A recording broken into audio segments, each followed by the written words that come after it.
Hello everyone.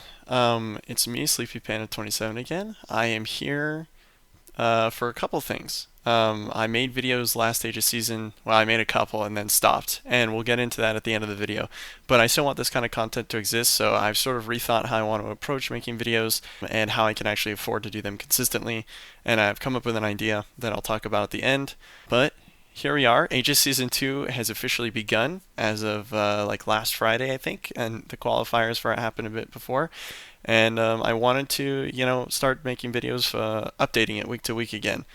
I'm not going to go as in depth as my previous videos were, but my hopes are that I can sort of keep the story of Aegis alive and keep that going.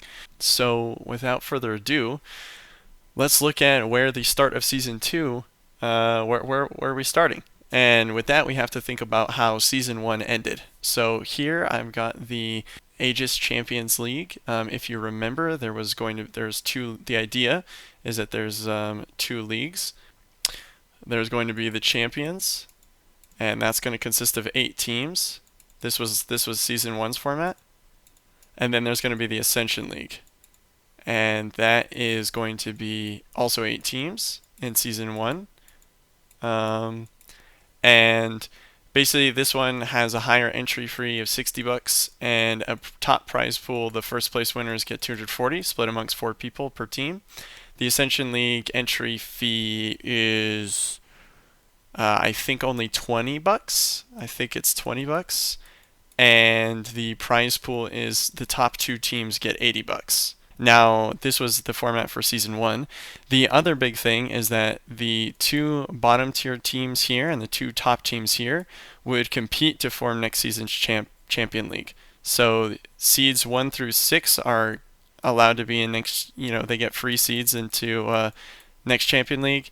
The bottom 2 of the Champions League and top 2 of the Ascension League have to fight. They have to fight to get into the next season's Champion League. So let's look at the results at the end of season one and figure out where are we at. Okay, I have the season one master sheet. These were how the group stages ended. So these are the top 3 teams of Group 1, the top 3 teams of Group 2, which means that Misfortunes, Powder Monkeys, and Brahms Mighty Poros were put into possibly dropping out of the the Aegis Champions League, rather. And these 3 teams were put into a bracket to determine who gets first and whatnot. So if we look at the playoffs bracket, we can see that.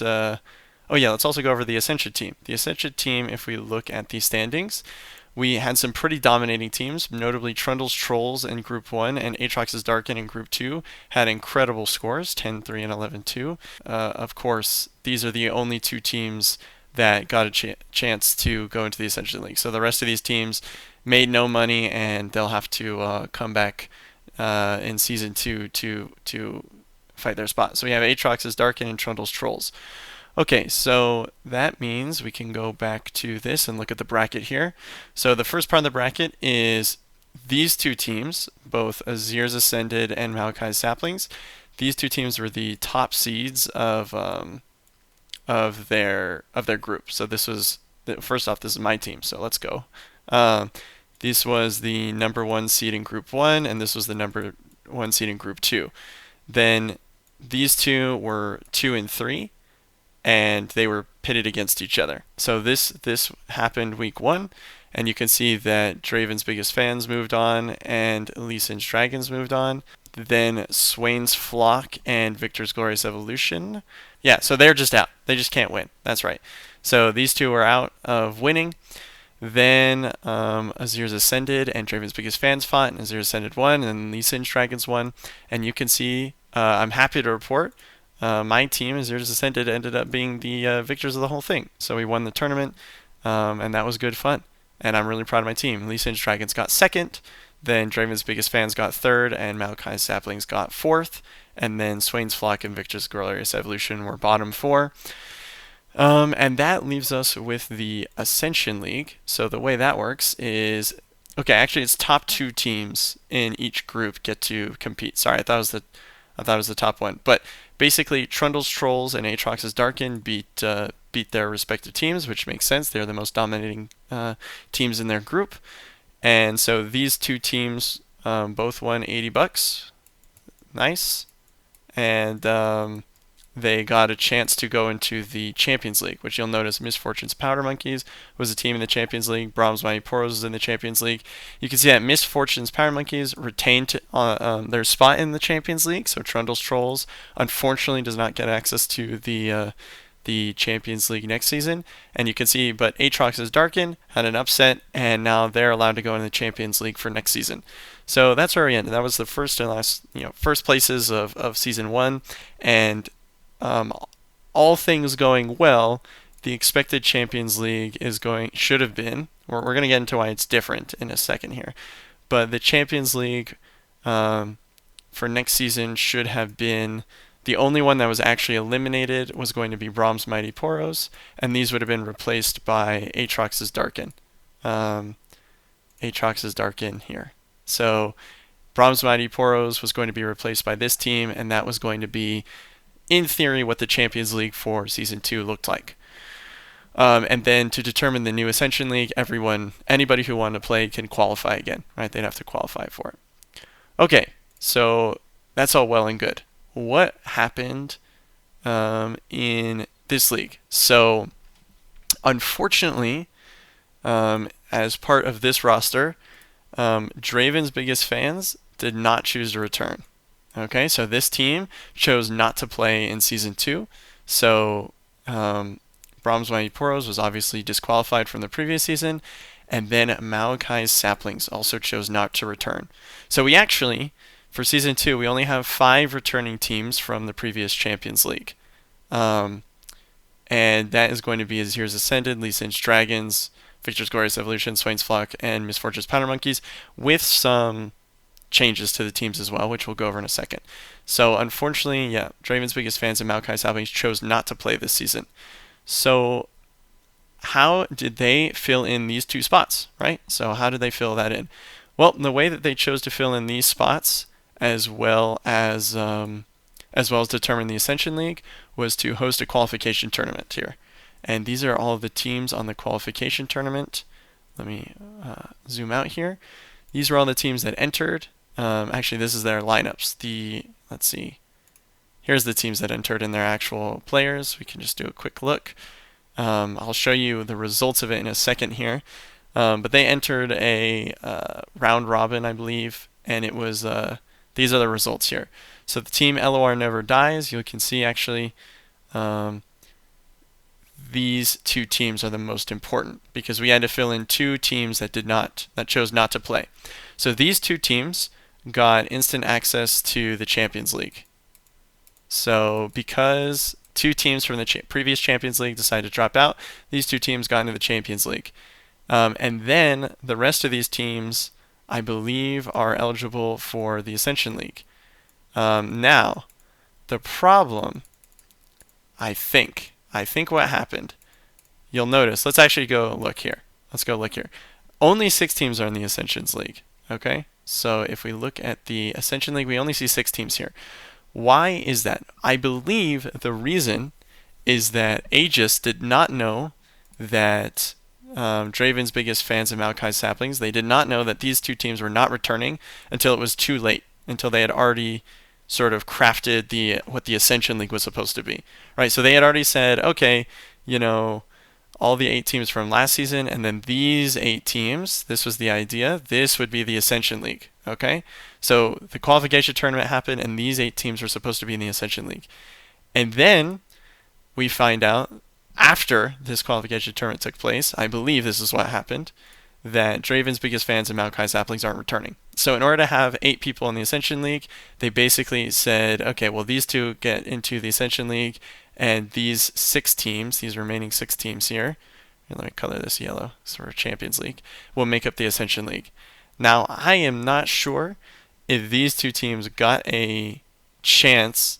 Actually, I am sure that these 2 teams got a chance to be a part of the new Ascension League. So I don't know which ones, but 2 of these teams chose not to be in the Ascension League because I know that Hot Pink Cuties made it into the Ascension League. So I know for a fact that two of these teams chose not to do the Ascension League, even though they qualified for it. For whatever reasons, I'm not sure. But basically, there were some complications in timing, and people hadn't figured it out. So, what does that leave us with? Well, that leaves us with our Ascension League looking like this. Sorry, Champions League looking like this. This is our Champions League, rather, where you can see Aatrox is darkened. They they were able to make it back into, we had our 5 teams that were supposed to come back right there, and then here's actually number 6, and then these 2 teams replaced Draven's biggest fans and the previous Maokai Saplings. So it is actually still Maokai Saplings, which is confusing, but this is a whole different team here. So yeah, these 3 teams are new to the Champions League. However, Aatrox's Darkin earned their way from previous Ascension League, and these 2 teams got filled in through the qualification tournament. Okay? Cool. So, good. That's what our Champions League looks like. What does the Ascension League looks like? The Ascension League is these 6 teams here, and we can map some. I'm sure if we did it here, we can map it, right? So like Dragon Guy who died is Brahms Mighty Poros, Hot Pink Cuties. Oh yeah, Chill Rubric is actually Teemo's Puffcaps, which is a returning team. If we look at Season 1, we can see Teemo's Puffcaps. They qualified once again, so that's good. You can also see Trundle's Trolls, one of the more dominant teams from last season, also came back, also requalified, so that's all good. Then I believe that I think every other team is new to the league, if I am correct. There's some players who are actually in the league returning, but I think in terms of actual teams, I'm pretty sure that's it. This looks familiar. Okay, so Gangplank's team also, yeah. Okay, so these 3 teams re-qualified, or 4 teams rather. Actually, this team is new, sorry. This team all re-qualified for the Ascension League. These 3 teams are new, I believe. Maybe Garen's Vanguard is also the same. I'm pretty sure not, though. Yeah. Well, actually, no. Yeah, okay. So we have these 3 teams are new, and these 3 teams are old. So that's what our Champions League and Ascension League looks like. Okay, now we're all caught up. Week 1, we played. What did that look like? That looked like... nope, that wasn't the right one. Cross group schedules. So let's look at our groups, actually. Can we see that? Can we see... is it rosters? I guess we can just look at the standings right away. So the way it works is everyone in one group fights everyone in the other group once, right? So because to encourage the fact that everyone at least plays everyone once at some point during the league, the first week is everyone in each group plays the other group, and they're all collab sets. Collab sets means that the team as a whole submits one lineup, and they play it together, okay, with everyone on the team participating. So that is what happened, and we can see that the results of that are here.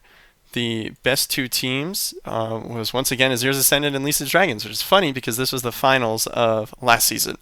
Now, obviously, this may not hold. I'm also happy that my team did well, but yeah, finally the finals of last season ended up doing the best again here. So that's pretty cool.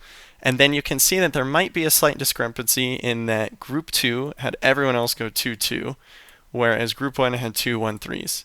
So you could probably argue based on that data that Group 2 is a tougher group, right? The skill is, not only are these players more evenly skilled, but you could probably argue that they're more skilled than Group 1. And that's just by these numbers, right? So obviously you can't actually judge any of this based off of like one game, right? Each of these played one best of 3. It happens, people lose games. But if you go by that number, this team had more wins overall than this team. So you could say that group 2 is the higher skill group, if we want to say that there's a group of death. I'm going to make a sort of podcast style video where I'm going to make a tier list, which should be coming out tomorrow. And I think there you can see what my opinions of the groups and the teams are, and maybe start some drama or whatnot. I don't think it'll be too dramatic. I think everyone in the Champions League is actually quite good, and I think it's going to be an exciting season. So let's look at the standings for the Ascension League as well. They did the same thing where if we look at I believe they did the same thing. Schedule. Oh no, okay. So because of this so everyone is in one group in the Ascension League, it looks like.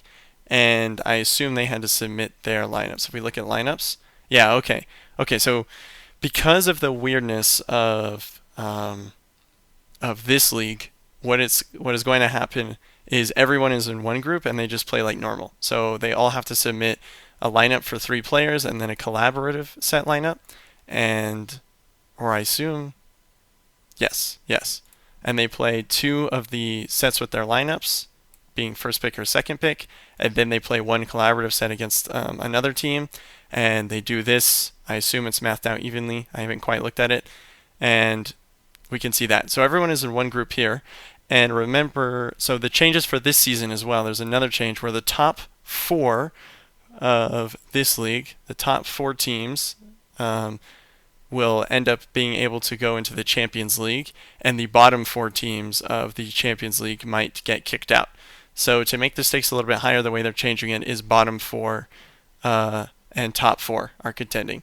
So really the ones we care about are these 3, although I think still only the top 2 teams make money, right? So I think the top 2 teams make money and go to can have a chance to go to the Champions League, and then the top 4 teams all get a chance to go to the Champions League. And we can see, unfortunately, Trundle's Trolls looking like they had a bad week despite being one of the better teams of the previous season. And we can see that Teimo's Puffcaps and Bard Chimes are clearly dominating. Yeah,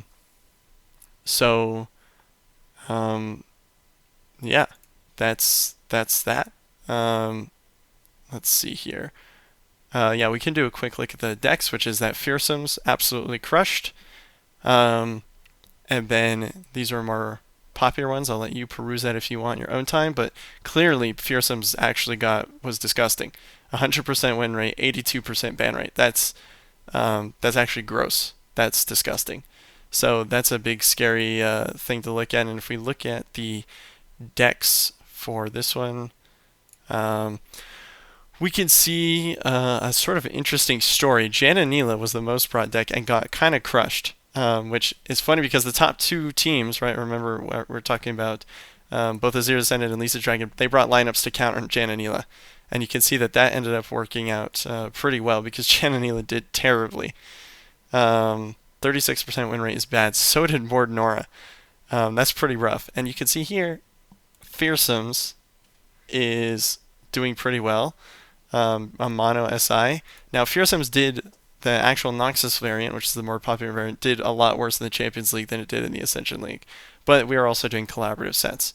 So you can see an interesting sort of take on the meta is slightly different. Although, again, this is collaborative sets versus comparing to Ascension League, which is already in group stages. So, it is what it is. It's not really a fair comparison.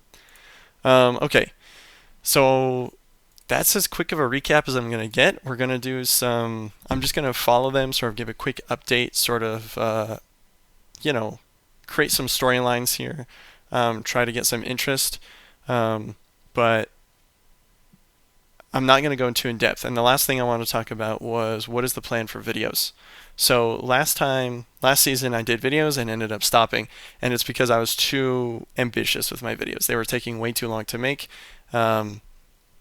And I was putting too much effort into them. You can notice here that I'm not making PowerPoint presentations. I'm just flicking between spreadsheets. And I also am not really working with a script. I'm kind of winging it.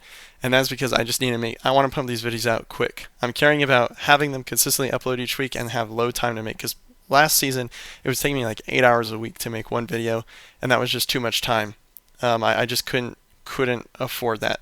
And here I'm planning on just, record one of these for half an hour, maybe edit it. So my plan is to have very low recording quick videos, but I'm going to do 2 a week. One is going to be a quick update like this one I did, where you just get quick bites and continued storylines, and then I'm going to do a podcast style that'll be 1 to 2 hours of recording, and that one will be completely unedited, but it'll be like, you sit down, you listen to it while you're working or something like that, and you get a lot more depth of takes. And the idea is that hopefully I'm going to record it in a way that it can be listened to as a podcast, so you don't have to watch the video. Although I don't know how possible that will be at all times, but that's the idea. And there I'll go much more in depth on things I want to talk about, which is either going to be doing an analysis of decks or lineups or going more into storylines and actual players on each team and whatnot. Oh, there was one thing I want to check was player stats. So this is I like checking this. We could see Teemo's Puff Caps doing really well. We actually had 1, 2, 3, 4, 5, 6 people who went 2-0 this first week, so that's pretty cool to look at. Anyways, yeah, the plan is to do 2 videos a week that are just easy, and I can make them quick, but they still cover important content because I want content like this to be made. Because I was just spending way too much time, but it was still good. I'm glad I made those videos last time, because it taught me what I want to make this time. And I think I'll be able to stick to a more consistent schedule. We'll see. No promises. We'll just see what happens. But yeah, thank you for watching. Thank you for looking at the start of Aegis Season 2. And I'll catch you in the next one.